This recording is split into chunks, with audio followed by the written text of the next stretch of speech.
Olá, queridos irmãos, com muita alegria, nós chegamos a você novamente para trazer mais uma aula do nosso MDA, Método Discipulado Apostólico, e estou muito feliz porque nós estamos hoje começando o D4, quarto nível. Eu quero dar os parabéns a vocês, irmãos, que concluíram até o D3 aí, e com certeza tudo isso que os irmãos têm aprendido vocês vão se tornar muito mais eficazes e abençoados, tanto na vida pessoal de vocês, para a relação de vocês com Deus em primeiro lugar, como na ação ministerial dentro da fonte da vida, né? O crescimento de vocês está acontecendo e o Senhor vai fazer grandes coisas, com certeza. E essa quarta apostila ela é crucial nessa questão de ministério. Ela entra realmente a fundo, né? Ou começa a entrar, pelo menos diretamente, na questão do ministério, do seu ministério, né? Do nosso ministério dentro da fonte da vida. É muito interessante e os irmãos eu tenho certeza que vão gostar. Então, vamos orar, pedir para o Senhor nos abençoar nessa primeira aula em especial, cujo tema é dons, talentos e ministérios. Querido Espírito de Deus, precioso amigo, obrigado pelo privilégio de servirmos na tua casa. Que honra, Senhor, o Senhor nos dá essa graça, essa responsabilidade de lidarmos com aquilo que o Senhor tem de mais precioso, que é a tua igreja, são os teus filhos, a tua família. Que o Senhor nos dê graça, que o Senhor nos ensine, Espírito de Deus, que nós precisamos que o Senhor nos ensine. Fale e nos mostre o caminho e realmente nos ensine esses princípios por revelação ao nosso coração. Em nome de Jesus. Amém, Senhor. Amém. Glória a Deus. Então, a sua apostila D4 aí, você abre, vai estar aí a primeira lição, dons, talentos e ministérios, né? Tem o versículo aí de Romanos, capítulo 1, versículo 11 e 12, em que Paulo, escrevendo aos romanos, fala: porque muito desejo ver-vos, a fim de repartir convosco algum dom espiritual, para que sejais confirmados. Isto é, para que em vossa companhia reciprocamente nos confortemos, por intermédio da fé mútua, vossa e minha. Né? Então, Paulo está aí falando aos romanos de como os dons, né? Os talentos e ministérios são bênção para a casa de Deus, para a igreja do Senhor. E o primeiro tema que nós vamos tratar é servindo com excelência. Né? A excelência é o padrão que o Senhor deseja que nós sirvamos a Ele e sirvamos à sua igreja. Nada menos do que isso. A palavra de Deus fala sobre isso, sobre servir com excelência. Então, nós vamos, nessa primeira lição, tratar desse tema, servindo com excelência. Tem um versículo aí na página 7, se você abrir, eu amo esse versículo, que fala: tudo quanto fizerdes, fazei-o de todo o coração, como ao Senhor, como para o Senhor e não para homens, cientes de que recebereis do Senhor a recompensa da herança. A Cristo o Senhor é que estáis servindo. Que palavra, né, do Senhor, que princípio maravilhoso. E que nos faz uma revolução na nossa maneira de pensar, porque geralmente nós tendemos a fazer as coisas esperando o retorno das pessoas, né? Isso é uma coisa humana, natural. Se eu faço algo, eu espero o retorno. Então, assim como eu trabalho, eu espero o meu salário. E, de repente, a gente traz isso para dentro da igreja. Dentro da igreja, né, às vezes você não tem o salário, né, mas você fala, você espera o quê? Você espera das pessoas a gratidão, espera das pessoas, às vezes, te tratar da mesma maneira que você trata, que tenham o mesmo esforço que você tem. E, às vezes, quantos se decepcionam com isso? Mas aqui está dizendo que não deve ser essa a expectativa do nosso coração. Que tudo que nós fizermos, inclusive fora da casa de Deus, nós temos que fazer para o Senhor. Quando você está trabalhando, você não está trabalhando para o seu patrão, né? Porque às vezes seu patrão talvez seja ingrato, talvez ele não pague aquilo que você acha que você merece, talvez ele não te elogie, ele não conceda a você o que você acha que você merece, mas quando você entende que você não está fazendo para homens, mas está fazendo para Deus, né? Você descansa, porque Deus é justo e Deus vai te recompensar. Mas ainda é assim na casa de Deus, na igreja do Senhor. Aquilo que você faz na igreja, né? Você não deve pensar que você está fazendo para os homens. Eu estou fazendo para o pastor, eu estou fazendo para o bispo, eu estou fazendo para o apóstolo César, eu estou fazendo para os irmãos. Porque eu fiz isso, eu fiz aquilo por aquele irmão. E daí, às vezes, você espera uma recompensa que você não tem, porque os homens são falhos, né? Então, você espera a gratidão, você espera o elogio, você espera um reconhecimento que às vezes não tem. Não! Quando você muda a tua cabeça, quando nós mudamos e entendemos que aquilo que nós estamos fazendo, seja pregar, seja ministrar no louvor, seja entregar um envelope de oferta, seja você fazer uma visita, seja você fazer uma oração, seja você dar um aconselhamento, seja trabalhar na portaria da igreja, em qualquer situação, você está fazendo para Deus, não para os homens, né? Então, a gente tem que ter essa consciência. Na página 8 está escrito aí, servindo com excelência. O objetivo da vida cristã, demonstrado na Bíblia, é duplo. Primeiro, servir a Deus, e segundo, servir ao próximo. No livro do profeta Daniel, capítulo 1, versículo 3 a 4, o rei exigia que os servos da sua casa fossem da linhagem real, dos nobres, e que tivessem habilidade para viver no palácio do rei. A palavra habilidade aqui significa dedicação, esforço e desenvolvimento do potencial. Então vejam bem, o rei exigia isso. O rei Nabucodonosor, que era um rei, digamos assim, pagão, maligno, ele exigiu ali que aquelas pessoas que fossem servi-lo fossem pessoas que os servissem com excelência. Ele coloca essas três expressões, né? Que houvesse dedicação, esforço e desenvolvimento do potencial. Essa expressão é muito interessante, né? Porque Deus criou cada um de nós com um determinado potencial e nós temos que desenvolver. O desenvolver não é parte de Deus, é nossa parte. Então, se o rei exigia isso, quanto mais Deus, né? Aqui a pergunta, nós cristãos, como estamos servindo ao Senhor? Aqueles que não conhecem a Deus muitas vezes se entregam de corpo e alma a um projeto que se resumirá apenas a esta vida. Mas e nós? A sua dedicação, a minha dedicação à obra de Deus, a maneira como eu faço com a mesma dedicação, ou melhor, como tem que ser, né, do que o que eu faço para o meu trabalho? A gente vê, né, às vezes na casa de Deus, né, quando é para as coisas de Deus, quando é para as coisas da igreja, um certo desleixo muitas vezes. Então, se é para o trabalho, a pessoa não falta, a pessoa não atrasa, a pessoa ali não falha. Agora, para a igreja, né, se chegar atrasado, cheguei atrasado. Se eu faltar, eu faltei. Né? Claro que existem exceções, né, circunstâncias específicas, mas a pergunta é, você está fazendo a obra de Deus com a mesma excelência que você faz, por exemplo, no seu trabalho? Com qual motivação, com qual nível de entrega, com qual dedicação eu estou fazendo a obra de Deus? Essa é a pergunta que está aí. O serviço na casa de Deus é um desafio para servirmos com excelência. Precisamos compreender este desafio. A primeira pergunta aí, na página 8, o que é excelência? Resposta, a excelência quer dizer dedicação total, sem reservas, com diligência.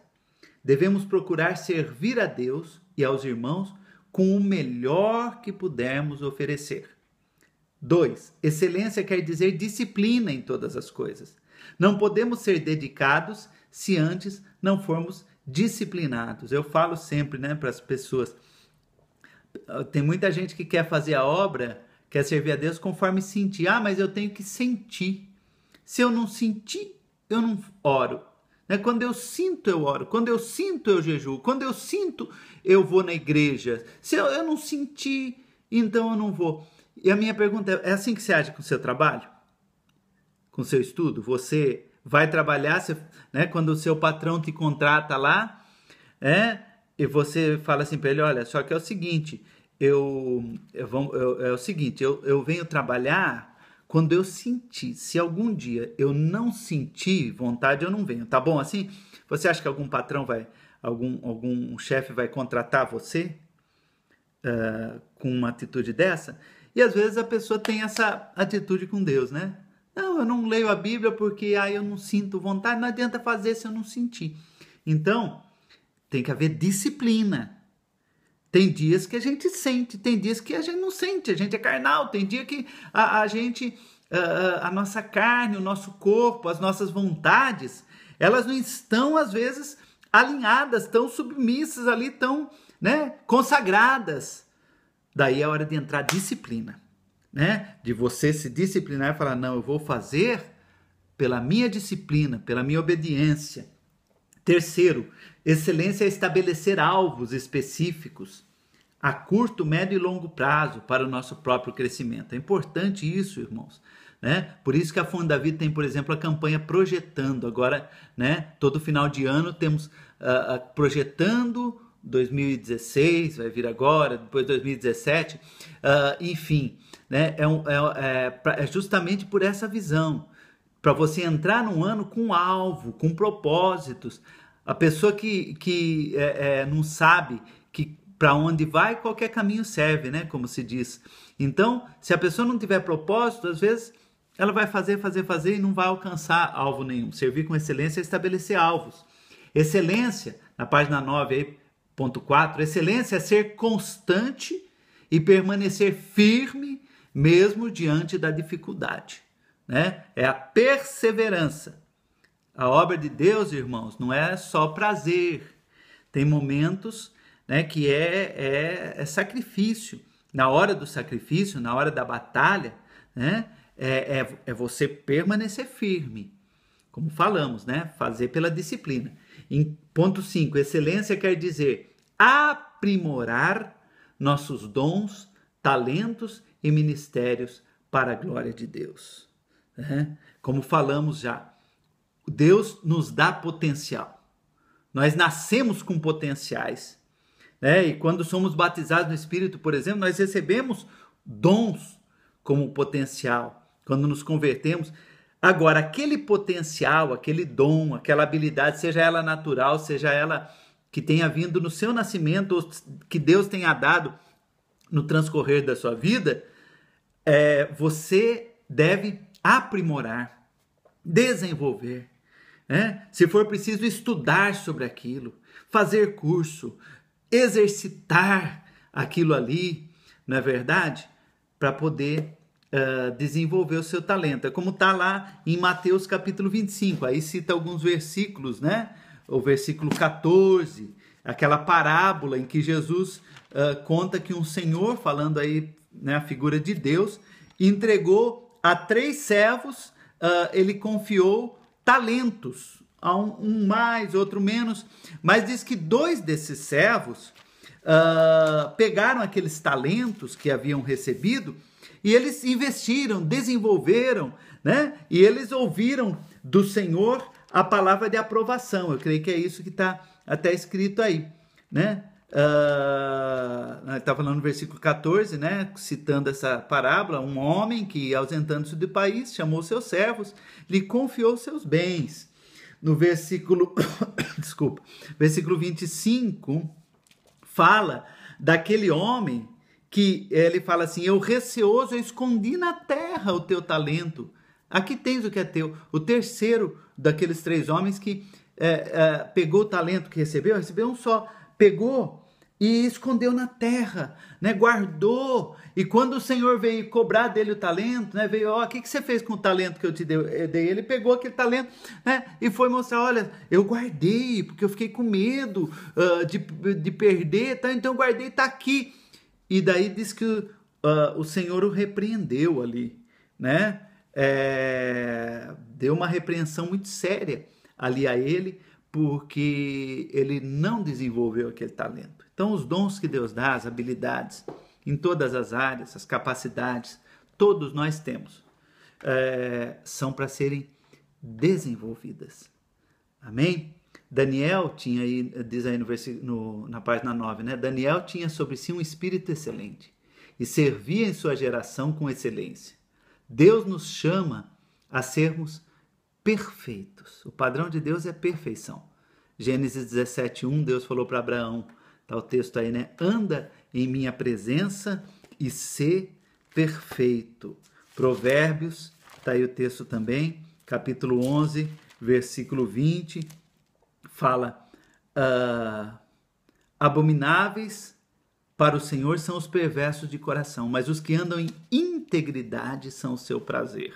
Integridade fala isso, né, de você ser inteiro, você se investir totalmente, né, o seu ser, a sua vida, naquilo que Deus te desafia a viver e a praticar. O apóstolo Paulo diz que o homem de Deus deve ser perfeito e perfeitamente habilitado para toda boa obra. Está em 2 Timóteo, capítulo 3, versículo 17. Então, o padrão nosso de serviço, o padrão ideal, é a perfeição.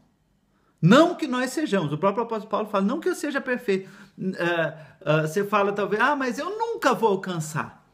Mas esse tem que ser o nosso padrão, o nosso alvo, tá? E nós temos sempre procurar a perfeição, para nós sermos o melhor que pudermos. Como alcançar esse nível de excelência? O número 2 na página 9. Primeiro, conhecendo profundamente a palavra de Deus. Salmo 1:2, o texto que está aí, que fala, antes tem o seu prazer na lei do Senhor e na sua lei medita de dia e de noite. O servo que serve com excelência é alguém que conhece a palavra. Quanto mais você ler, estudar, meditar na palavra, porque a palavra de Deus, a Bíblia, é a base, é o livro-chave, é a base completa para a formação e o exercício do seu ministério. Então, tem que conhecer, tem que ler. Crente que não lê a Bíblia, pastor, líder, obreiro, diácono que não lê a Bíblia, que não estuda a Bíblia, vai ser um mau obreiro. Vai ser um mau obreiro, né? Porque a Bíblia é o manual de instruções para tudo, mas principalmente para nossa ação ministerial. Segundo, tendo uma vida devocional diária de oração e comunhão com Deus. Tá? Um obreiro que não tem tempo para oração, que não dedica tempo da oração, não serve para ser obreiro.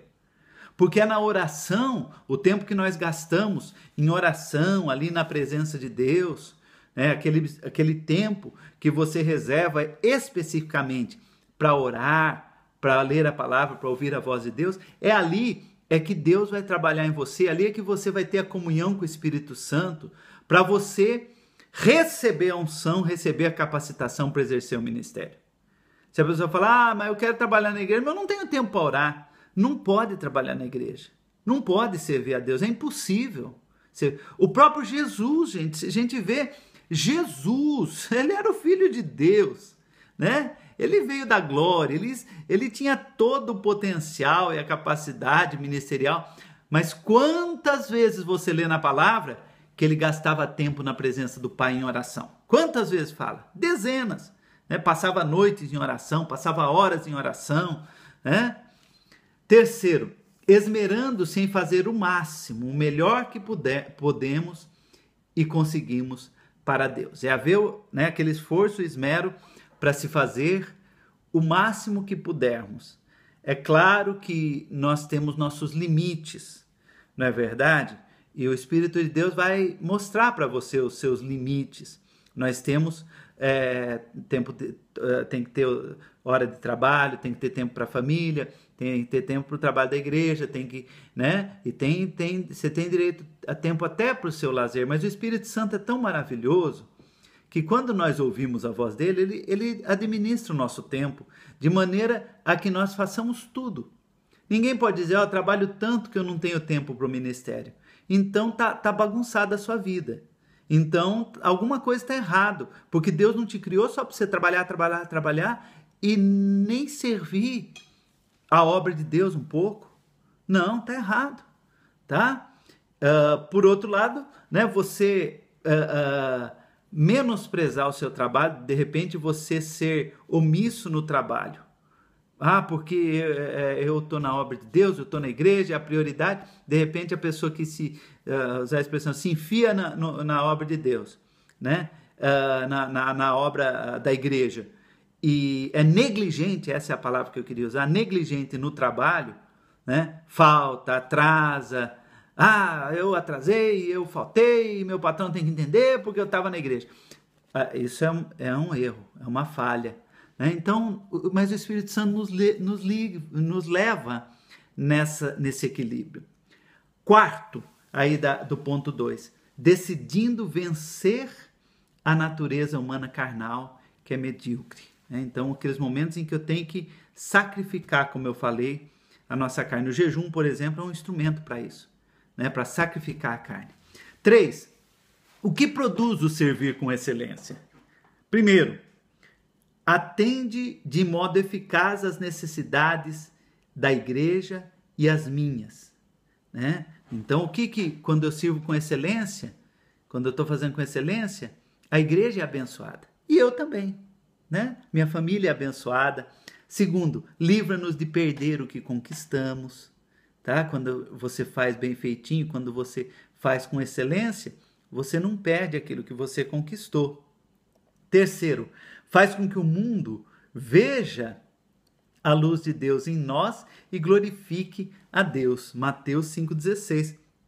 O texto que está aí, que diz assim: assim brilhe a vossa luz diante dos homens, para que vejam as vossas boas obras e glorifiquem a vosso Pai que está nos céus. Quando nós fazemos com excelência, as pessoas admiram, né? Em tudo, quando você faz com excelência. Não é bonito você ver uma pessoa, às vezes, fazendo um serviço simples, mas fazendo com excelência, você reconhece, né? E então o mundo vai ver quando você estiver servindo com excelência, principalmente na casa de Deus, e eles vão observar e vão querer conhecer mais esse Deus que você serve com excelência.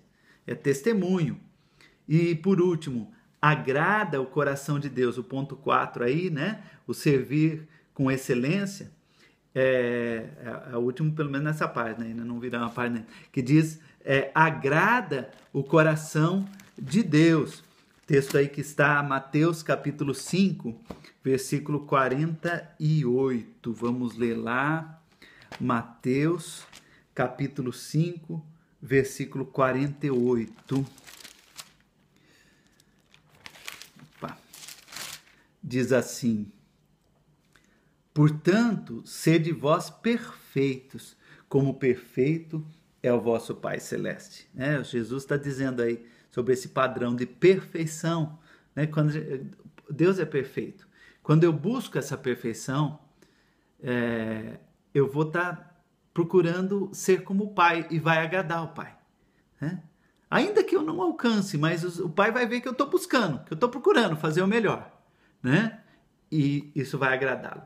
Página 10, ponto 4 aí. Por que servir com excelência? Primeiro, porque o Senhor é perfeito e ordenou que sejamos perfeitos como Ele, afinal, somos filhos. Acabamos de ler esse texto, né, que Jesus falou: sede perfeitos, como perfeito é o vosso Pai Celeste. Deuteronômio, o texto que está aí na apostila, capítulo 18, versículo 13, fala: perfeito serás para com o Senhor teu Deus. Segundo, por que servir com excelência? Porque Deus nos concedeu dons para servi-lo com dedicação. Terceiro, porque agindo deste modo, abençoamos a outros e somos abençoados pelo Senhor. Lucas capítulo 9, versículo 16 e 17. Quando eu sirvo com excelência, eu abençoo as pessoas com aquela excelência minha. Mas eu também sou abençoado. Deus vê e Deus me abençoa, né? Lucas, aí o texto que está falando, 9, 16 e 17, fala assim, que Jesus, tomando os 5 pães, os 2 peixes, texto da multiplicação, né, dos pães e peixes, erguendo os olhos para o céu, os abençoou, partiu, deu aos discípulos para que distribuíssem entre o povo. Todos comeram e se fartaram, e dos pedaços que ainda sobejaram foram recolhidos 12 cestos. Né? Naquele milagre da multiplicação, nós vemos como Jesus fez ali com excelência. Né? Ele diz que ele organizou, ele chamou os discípulos, falou, olha, dividam em grupos, se assentem, façam grupos de tantos, desse jeito. Daí ele chamou os discípulos, ele fez um milagre, né? E passou e falou, olha, façam assim, assim, assim. O que aconteceu? Todos foram abençoados, né? A multidão comeu muito bem, os discípulos comeram muito bem, Jesus comeu muito bem, o menino que deu os pães comeu muito bem, né? E ainda sobrou 12 cestos cheios. Né? O Senhor abençoa e prospera quando você faz com excelência. Tem aí alguns exemplos de pessoas que viveram e serviram com excelência. A Bíblia é tão cheia deles, né? Mas aí cita alguns. Primeiro é Enoque, né? Que fala lá em Hebreus, capítulo 11, versículo 5, quando fala que Enoque andou com Deus. Ele viveu uma vida tão perfeita, assim, próxima da perfeição. Fala que pela fé Enoque foi trasladado para não ver a morte. Não foi achado porque Deus o trasladara. Pois antes da sua trasladação, obteve testemunho de haver agradado a Deus. Enoque, a Bíblia fala tão pouquinho sobre ele, né? Mas justamente porque a vida dele, para a época, né, em que se vivia quase 1000 anos, ele viveu só 300 e pouco, né? Fosse hoje, digamos, ele viveria 30 anos aí mais ou menos, né? Mas a vida dele foi de tanta qualidade com Deus, tanta perfeição, que ele nem morreu. Deus o levou, né, o transportou direto para o céu, para ele não ver a morte.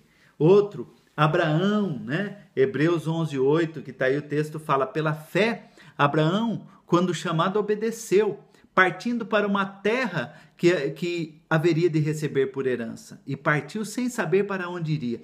Então, Abraão acreditou, andou sob o chamado de Deus para sua vida, foi peregrino em terra estranha, habitou em tendas e é o único chamado pelo Senhor de pai da fé, porque ele obedeceu e serviu ao Senhor com tanta excelência. Maria, né? Deus a chamou de agraciada, foi santa no seu chamado e na sua missão de mãe. A igreja evangélica, às vezes, despreza o valor de Maria, por causa da herança, né? da católica, tal, que às vezes supervaloriza e coloca Maria numa posição de intercessora, de mediadora, que não é. Mas daí, por outro lado, às vezes a igreja evangélica cai no outro extremo, né? E não valoriza. Maria, gente, foi talvez a maior mulher da Bíblia, a mulher mais agraciada. Ela era santa, perfeita, assim, ela buscava, né, essa perfeição. Claro que ela teve pecados também, porque a Bíblia fala que todos pecaram. O único que não pecou foi Jesus, que a Bíblia fala. Todos. Maria pecou também, teve pecados. Mas ela vivia esse padrão de excelência. De tal maneira que quando foi para Jesus ser encarnado no ventre de uma mulher, o Senhor olhou lá do céu todas, não sei quantas mulheres tinha na terra na época, né? Talvez já havia milhões de mulheres, e entre milhões ele achou a melhor, era Maria, a mulher mais reta. Daniel foi outro que viveu com excelência, né? Daniel 6,16, inclusive usa, acho que, se eu não me engano, é esse texto que fala exatamente essa expressão. Várias vezes na palavra de Deus, no livro de Daniel, aparece a expressão que Daniel tinha um espírito excelente, né? Não é aqui, mas vou ler um outro, eu prefiro ler até um outro versículo aqui, que fala, o versículo 3, fala que o mesmo Daniel se distinguiu desses presidentes e sátrapas porque nele havia um espírito excelente. Daniel, ele permitiu que o Espírito Santo, que havia dentro dele e que é excelente, ele manifestasse essa excelência. O mesmo Espírito Santo que habitava em Daniel habita em mim, habita em você. A excelência está aí dentro de você, está aqui dentro de mim. O que nós precisamos fazer é só exercitar, é só deixar esse Espírito Santo fluir e nos exercitarmos, como tem sido falado aqui, né? Desenvolver a excelência que já está dentro de nós, pela comunhão com o Espírito Santo e pela prática, pela busca de exercer o ministério e tudo que fazemos da melhor maneira possível. Daniel, ele foi fiel mesmo debaixo de provação, corajoso, firme, vencedor e ousado.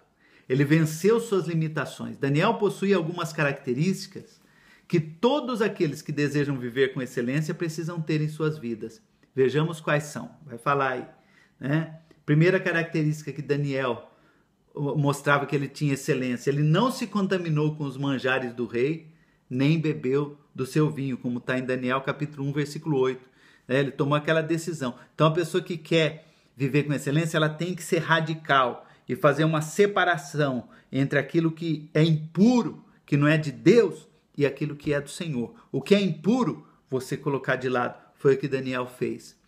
Segundo, ele era um homem intenso na oração. Ele dedicava tempo em sua comunhão com Deus. Vocês sabem, né, na campanha de Daniel a gente falou tantas vezes. Daniel, 3 vezes por dia, durante toda a sua vida, todos os dias, ele tinha sua devocional, seu tempo de oração. 3 vezes por dia. Não era uma só, não. Não era um tempo só, não. Era 3 vezes, todos os dias. Então, isso gerou excelência. Terceiro, Daniel soube reconhecer que, pela posição e sucesso alcançados em sua vida, toda a glória pertenceria a Deus. Isso é muito importante. Porque, às vezes, irmãos, isso é um perigo, quando nós buscamos a excelência, nós tendemos a começar a nos qualificar pela excelência que nós achamos que temos. Então, olha o que eu estou fazendo, eu estou me consagrando nisso, olha, eu oro tantas horas por dia, eu jejuo, eu leio tanto da Bíblia, e você começa a se comparar. Isso às vezes acontece assim, sem perceber. Você começa a se comparar, e, poxa, eu oro mais do que o outro, ou olha só, eu não faço isso que aquele está fazendo, eu não cometo esse pecado que aquele lá está cometendo. Então, nós começamos a nos comparar. A nossa busca deve ser sempre a perfeição, como está aí, né? Mas precisamos tomar cuidado com esse espírito. Não é porque você exige a perfeição de você, você busca, que você vai também exigir do outro. Não. Isso não é uma coisa que você cobra do outro. É de você mesmo. A nossa busca deve ser sempre a perfeição. Precisamos alcançar esse espírito de excelência em nosso viver diário, influenciando aqueles que nos cercam. Precisamos viver a excelência em tudo que fazemos, quer seja pregando, ensinando, aconselhando, dirigindo grupos de discipulado, oração, tocando, evangelizando, tudo, irmão, lavando banheiro, né? Limpando o chão, montando os instrumentos na igreja, tudo com excelência, né? Deus vê, não adianta, eu posso ter um cargo, posso ser um bispo, pregar. Se eu não estou fazendo ali de todo o coração com excelência, e de repente aquele irmão que está fazendo um trabalho aos olhos assim das pessoas simples, né? A pessoa que lá limpou o chão da igreja antes de começar o culto, lá derramou suco lá, ele foi lá e limpou, mas fez de coração, o serviço dele agrada muito mais a Deus do que o meu, né? A última frase aí na página 11. O potencial que Deus colocou dentro de nós é infinito, mas só vem à tona, só se torna real quando decidimos viver com excelência e servir com excelência. Querido, que seja essa realidade na sua vida, em nome de Jesus. Está aí a primeira aula encerrada. nós vamos orar, e a semana que vem nós vamos continuar. Você está com a sua apostila aí na sua mão, faz a lição aí, tá certo? É importante você fazer a lição aí para colocar em prática, aquilo que foi aprendido. Amém? Senhor, que o Senhor cumpra essa palavra em nós. Teu Espírito é Espírito de excelência que estava sobre Daniel e está sobre nós, querido Espírito Santo. Manifesta essa excelência, Pai. Que nós tenhamos a disposição para vivenciar, para viver, para praticar, ó Deus, no ministério e em todas as áreas da nossa vida, o servir ao Senhor da melhor maneira que nós pudermos. Não com culpa, não que isso traga culpa, Senhor Deus, e cobrança exagerada. Não, mas que na graça do Senhor nós façamos aquilo que é melhor dentro da nossa força e da nossa possibilidade. Em nome de Jesus. Amém. Deus abençoe, querido, e até a semana que vem, na próxima aula, em nome de Jesus.